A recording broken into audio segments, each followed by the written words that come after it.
O campo de concentração de Auschwitz ficou conhecido por ser o local de extermínio dos judeus praticado pelos nazistas durante a Segunda Guerra Mundial. Hoje veremos um pouco da história de um dos campos de concentração da Segunda Guerra Mundial responsável pela morte de mais de 1 milhão de pessoas. Já deixe aqui nos comentários a sua opinião sobre os campos de concentração e também se inscreva para ver mais eventos do passado que mudaram a história da humanidade. O início de tudo. Desde o momento em que Adolf Hitler assumiu a liderança política da Alemanha, começou a proclamar a necessidade de se exterminar alguns grupos indesejáveis da sociedade alemã para que o país pudesse se recuperar das humilhações sofridas após a Primeira Guerra Mundial e das consequências da crise econômica de 1929. O momento era muito crítico na Alemanha dos anos 1930. Os alemães viram em Hitler a esperança de uma recuperação da nação e depositaram nele toda a confiança. De fato, Adolf Hitler conseguiu reerguer a Alemanha, tirando-a do cenário catastrófico que se encontrava, mas sempre apresentando uma postura radical. Em 1939, a renascida Alemanha sob o comando de Adolf Hitler, rompeu de vez o clima de instabilidade presente na Europa e uma nova guerra mundial teve início. Desta vez, as implicações da guerra seriam muito maiores e mais abrangentes que a primeira.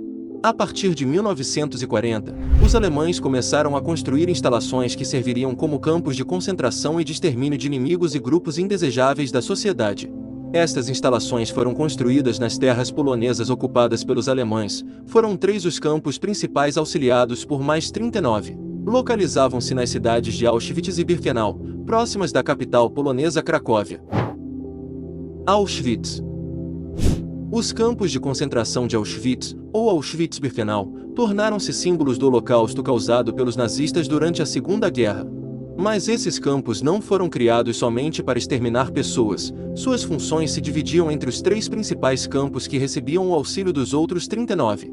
O campo de concentração Auschwitz I foi inaugurado no dia 20 de maio de 1940, foi o primeiro.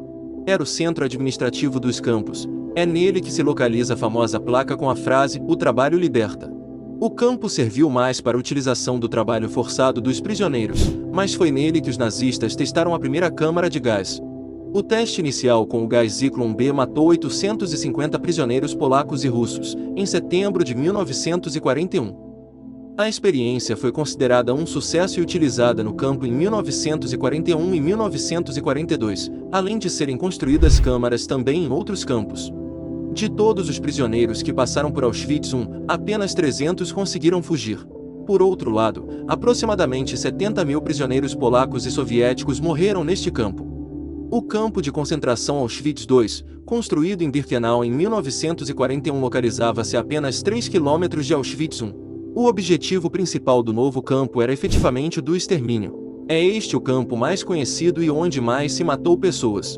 Era equipado com 4 crematórios e câmaras de gás, as quais podiam receber, cada uma, cerca de 2.500 pessoas por vez. As mortes em grande quantidade começaram a acontecer no ano de 1942. Em Auschwitz II morreram aproximadamente 1 milhão de judeus e 19 mil ciganos. Já o campo de concentração Auschwitz III, o terceiro entre os 3 principais, foi utilizado especialmente para trabalho escravo pela empresa IG Farben. Iniciou suas atividades em 1942. Os demais 39 campos auxiliares eram relacionados à indústria alemã para a produção militar, metalúrgica e mineradora. Transporte e chegada dos prisioneiros. O transporte dos prisioneiros até Auschwitz ocorria em trens de carga de gado. A massa de presos era formada por judeus, ciganos, homossexuais e outros desafetos do regime nazista. Quando chegavam eram saqueados. Seus bens permaneciam nos vagões e iam para uma fila onde eram separados entre aptos ou não ao trabalho por médicos nazistas. Em geral, mulheres grávidas, crianças, deficientes e idosos eram enviados diretamente à câmara de gás. Os demais eram conduzidos ao trabalho forçado ou às temíveis experiências médicas. Cada uma das 4 câmaras de extermínio de Auschwitz tinha capacidade para executar mais de 2.000 pessoas. As vítimas eram informadas que passariam por um processo de desinfecção, onde se livrariam de piolhos. Por isso, entravam voluntariamente nas câmaras. Após o processo de asfixia por gás, os corpos das vítimas passavam por mais um saque. Dessa vez, equipes de prisioneiros eram obrigadas a retirar alianças, joias e os dentes de ouro dos cadáveres. Os pertences eram enviados para a Alemanha e os corpos levados para o conjunto de crematórios. Todos os campos de concentração eram controlados e dirigidos pela SS, sob o comando de Heinrich Himmler. Aproximadamente 7.300 membros da SS trabalharam nos campos de concentração. Josef Mengele, o Anjo da Morte. Josef foi um oficial alemão e médico no campo de concentração de Auschwitz durante a Segunda Guerra Mundial. Mengele foi um notório membro da equipe de médicos responsáveis pela seleção das vítimas a serem mortas nas câmaras de gás e por realizar experimentos humanos mortíferos em prisioneiros.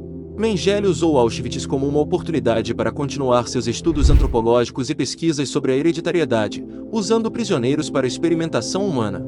Os experimentos não tinham qualquer consideração pela saúde ou segurança das vítimas. Estava particularmente interessado em gêmeos idênticos, pessoas com olhos de duas cores diferentes, anões e pessoas com anormalidades físicas. Os sujeitos da pesquisa de Mengele eram alimentados e abrigados melhor do que outros prisioneiros e ficavam temporariamente livres das câmaras de gás.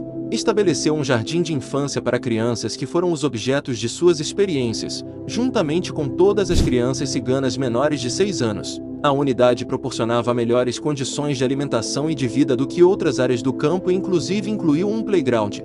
Ao visitar as crianças se apresentava como um tio Mengele e lhes dava doces. Mas também foi pessoalmente responsável pelas mortes de um número desconhecido de vítimas que matou através de injeção letal, fuzilamentos, espancamentos e através de seleções e experimentos mortais. Lifton descreve Mengele como sádico, sem empatia e extremamente antissemita, sendo que acreditava que os judeus deveriam ser eliminados inteiramente como uma raça inferior e perigosa. O filho de Mengele, Rolf, disse que seu pai não mostrou remorso por suas atividades durante a guerra.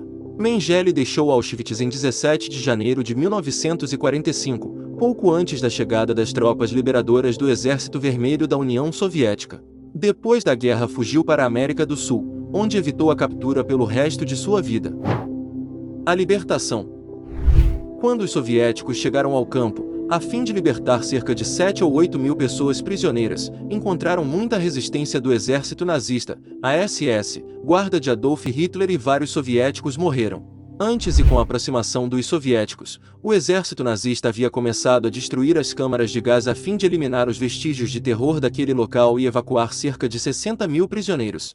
Cerca de 15 mil prisioneiros morreram obrigados a caminhar durante quilômetros, na conhecida Marcha da Morte. Em 2015, ano em que a libertação do campo completou 70 anos, o fato foi relembrado pelo mundo. As 300 pessoas ainda vivas que viveram o terror regressaram à Polônia numa cerimônia que deu testemunho do seu sofrimento. Atualmente no mesmo local, há um museu e um memorial, considerado pela Unesco como Patrimônio da Humanidade, onde podem ser visitadas as instalações do campo de morte, que mantém a sua arquitetura original. Os visitantes têm acesso aos quartos, aos sanitários, ao local onde era gravado o número de prisioneiro no braço de cada pessoa e podem ver os objetos pessoais que os prisioneiros entregavam quando chegavam no campo de concentração, como óculos, malas, escovas, fotos, entre outros. Qual a sua opinião sobre o regime nazista durante a Segunda Guerra Mundial? Deixe aqui nos comentários. Lembre-se de deixar o seu like e a sua inscrição para nos ajudar a produzir mais conteúdos como esse aqui para o canal. Até o próximo vídeo.